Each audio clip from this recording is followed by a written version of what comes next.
state's top law enforcer is criticizing a Columbus City school's principal. So last month, officers were called to Ridgeview Middle School to investigate a threat. Columbus police body camera video shows the officers being told once inside they can't go any further. This is ridiculous. We are here in official capacity. Officers were called to investigate a threat made by a student at Ridgeview Middle School on March 17th. Those guests who were expecting to have arrived. The secretary, whose name we are not reporting, stops Officer Keith Connor in the front office. You have to wait till you come in, sir. I'm here on official police business. I get that. I just radio for the safety security. You just have to wait for him to come in here to pick you up. Okay? Okay. Thank you. Well, I'm just saying that I'm just going by the rules that I've been instructed. This radio for him to come and get you. Has your union, teachers union, and the lawyers spoke with you? Have they spoke with you? No. We're here on official police business. I get that, but safety security is on their way to come and get you. Okay, we have authority over safety and security.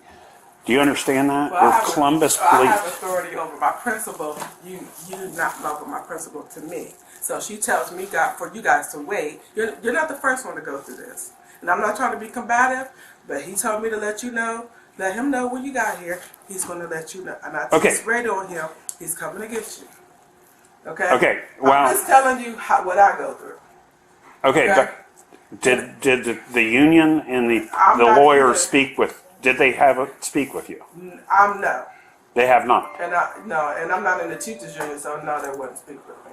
Okay, well, when we're here on official police business, we are over safety and security. I will talk to legal about that in just a second. I will email them and ask them. I will call. This is ridiculous. We are here in official capacity. But you're not the only one. So I'm just going by what I know that I've been told by my principal. So if a teacher's being beat up, I have to ask you to let me through the door. Is that what you're saying? No, I need Mr. Howell in my office ASAP, please. So if a teacher's getting beat up, I have to go through you to get to that teacher. That's what you're saying.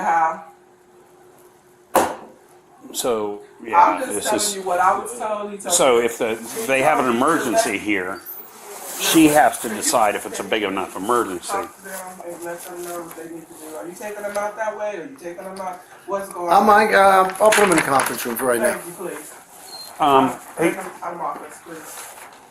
I was trying to explain to her that the Columbus police she said we have to wait for safety and security.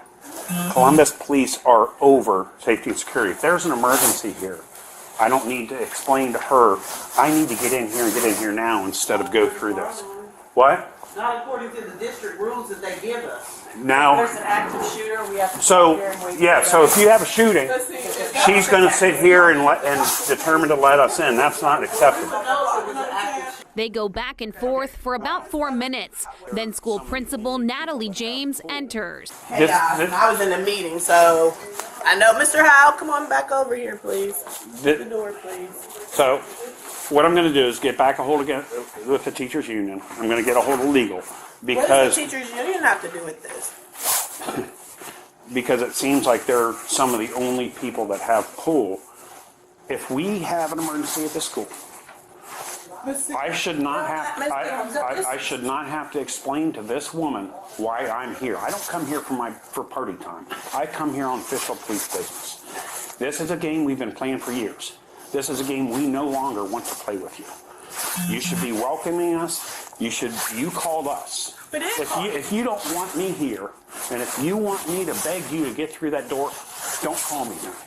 Okay, well, I'm not really sure all that happened, but it's all on recording on Bodycam. Well, but I just came over here because I heard some noise going on. I heard my secretary having to argue or whatever was going on. What I do know is, and I want to make sure this is on camera too, we felt a lot of disrespect by some of the members of the Columbus Police Department, including yourself, sir. The officer says he shouldn't have to beg to get inside. The principal says this doesn't warrant an immediate response. We definitely did call you today. How did we disrespect you? Oh, at one point in time, They're one of your colleagues, and just even your demeanor right now. Your demeanor is off. So we did call you Because I'm not today. into playing games. I'm not into playing games either, sir. So I'm not either. But we are going to follow the district protocols and so forth and so on. Today you were called because a scholar made this threat, which he said he was just playing. So Mr. Howe contacted you, and so now you are here. Miss Nash was doing her job. I don't know if she knew you were coming or not. I don't know what transpired. I did. In that Okay, if she situation. knows we're coming here Sir, for a reason, sir, I should sir, not have to sir, beg and can I plead. finish explaining No, don't myself? argue. Don't argue. So Don't. Mr. Howe asked me, he said, when CPD gets here, let me know. And as soon as I saw them on the camera, I called for him and said, your guests have arrived.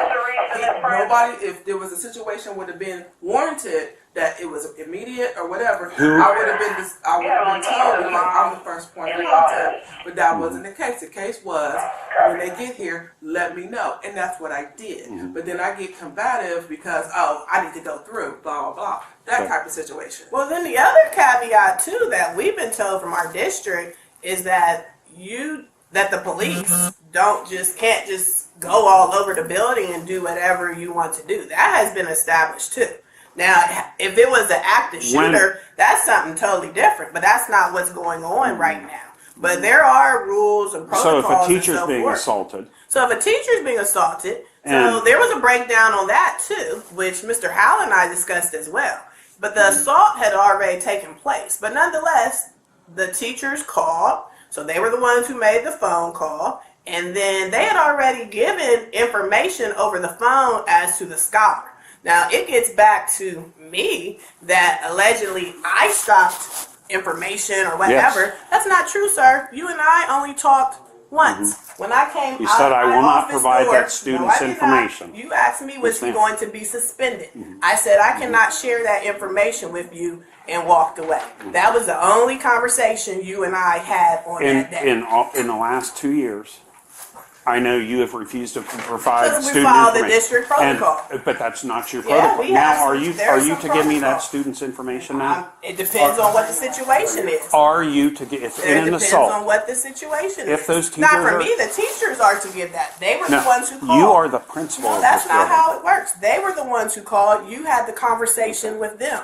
So they were to give you, they were the ones pressing the charges or the assault charges or whatever the case might be. That was not Natalie James or Ridgeview Middle School. They had that conversation with you. So that was over there. You and I only talked briefly when I stepped out of my office.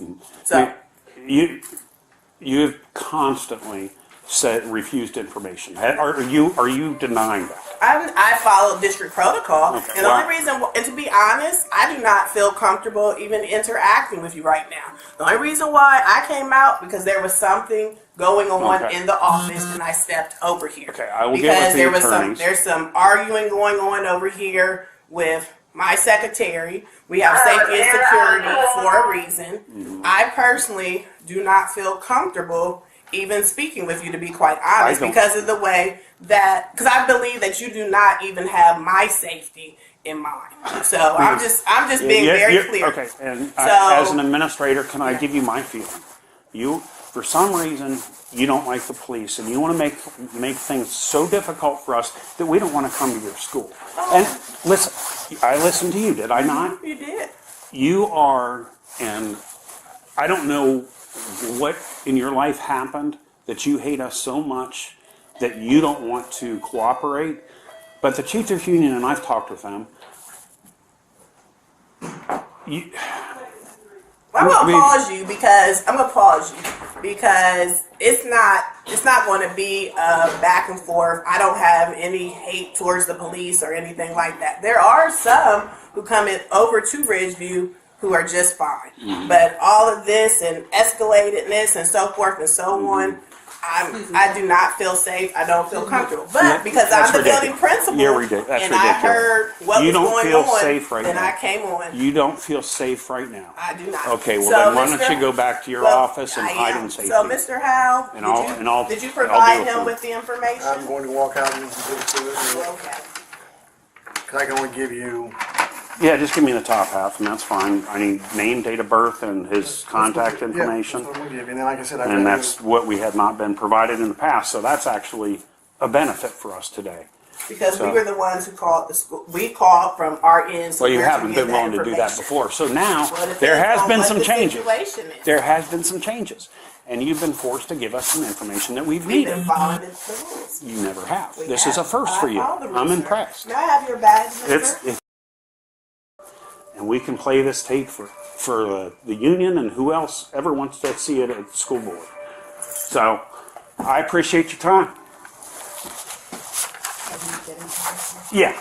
Larry's got to tear it off. He can't give me the bottom information. No, that takes too much time. Do you want to write that down for us, ma'am? As the principal? That's the district protocol. You're the highest person. Why don't you give it to her and write it down for I her, will please? walk out with you and refer it to you. Are we doing anything with this? No, the student's already been, sir, I would check this book bag, I checked the locker, I checked.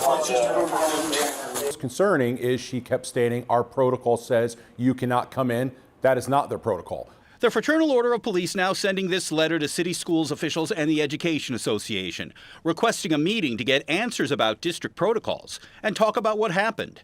The union accusing the principal in the video of showing bias and disdain for law enforcement. I was immediately appalled by the principal, who should be held by a higher standard as an executive level in administration, how her behavior toward the officers I represent.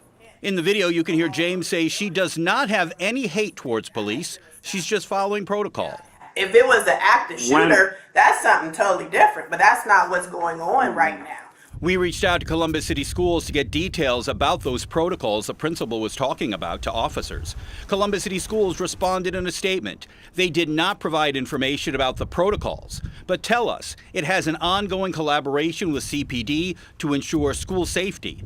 And telling us the school superintendent and police chief both have viewed the video and will discuss it together with their leadership teams. The incident also being investigated by the city's Inspector General and CCS Employee Relations. At the end of the day, that's all this is about, is the student safety. Attorney General Dave Yost made a post on X saying, quote, "No principal in Ohio has the right to keep responding police out of a school building."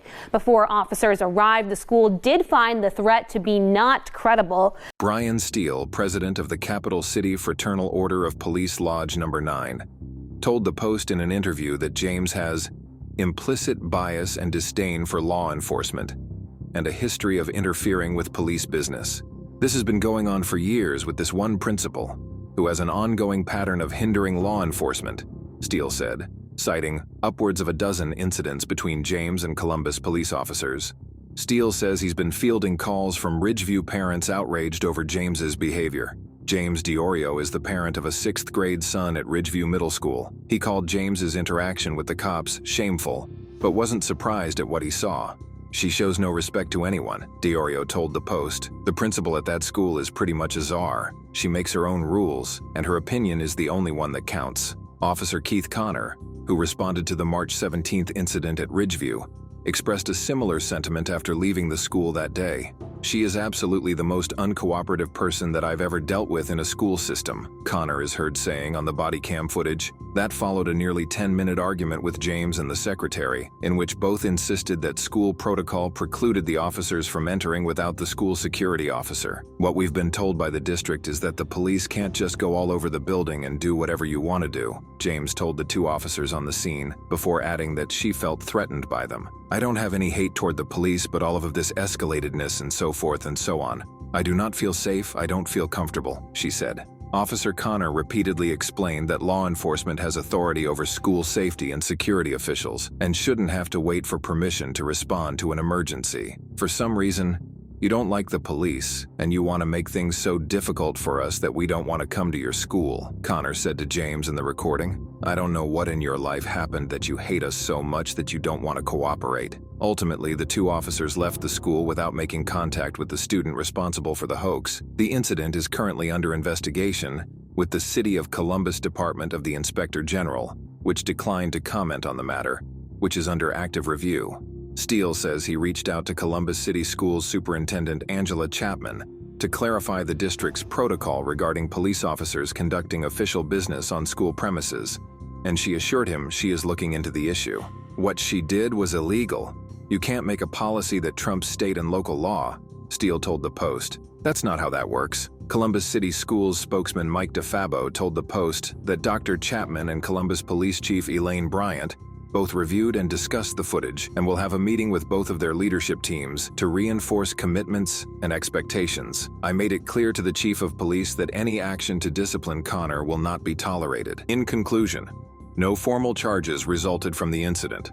However, the news coverage of this viral incident has brought awareness about the potential dangers when school administrators get in the way of law enforcement and hinder them from conducting their official duties. The bomb threat ended up being a non-event, but there is always a next time. For the principal of a school to feel unsafe around police, this sends a very confusing message to children that are just trying to make sense of the world around them.